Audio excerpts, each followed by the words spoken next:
ঝুপড়ি ঘর, খড়ের চাল, দিন আনা দিন খাওয়া পরিবার।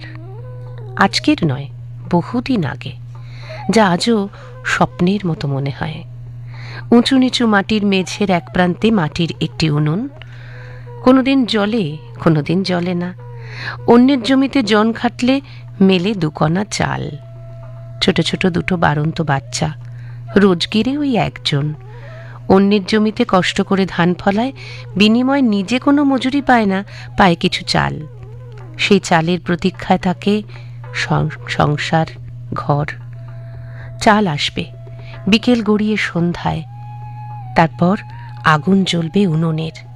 সকাল থেকে অপেক্ষার প্রহর কাটানোর পর এমন একটা স্বপ্নের সন্ধে আসবেই। নিজেদের পেট না ভরলেও ছানা দুটোর তো ভরবে।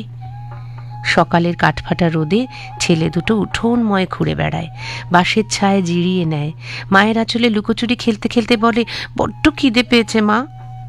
মা সান্ত্বনা দেয়, দাঁড়া বাবা, আগে বাবা আসুক, তারপর সবাই মিলে পেট পুড়ে ভাত খাবো। কখন আসবে বাবা? মা জানে ফিরবে সন্ধেবেলায় বাবা, তবু বলে, এই তো এলো বলে। বাঁশের বেড়ার ওই ধারে ঘষতে ডোবার শেষ পর্যন্ত যত দূর দেখা যায় তত দূর তাকিয়ে থাকে দুই বালক। না, বাবার দেখা নেই। গরম দুপুরে দাপিয়ে বেড়ায় তারা। পুকুরের এপার ওপার সাঁতার কেটে আসে। খড়ের চালে বাসা বাঁধা চড়ুই পাখি ধরে, আলতার রং করে, সেগুলোকে আবার উড়িয়ে দেয়, আবার ধরে। সূর্যের তেজ কমলে তারা ক্লান্ত হয়, ঘুম পায়। মা খিদে পেয়েছে, বাবা কখন আসবে? মা জানে সন্ধে না হলে মনিব ছাড়বে না। ততক্ষণে ঘুমিয়ে যাবে দুটি ছেলে। দুকণা চালের ভাত ফুটবে মাটির হাঁড়িতে।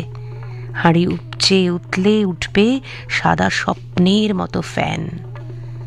তখন ছেলেদের ঘুম ভাঙাবে মা, শেষ হবে তাদের অপেক্ষার প্রহর। লিখলেন শঙ্খ অধিকারী, মান্ডি, সাবরাকোন জেলা, বাঁকুড়া।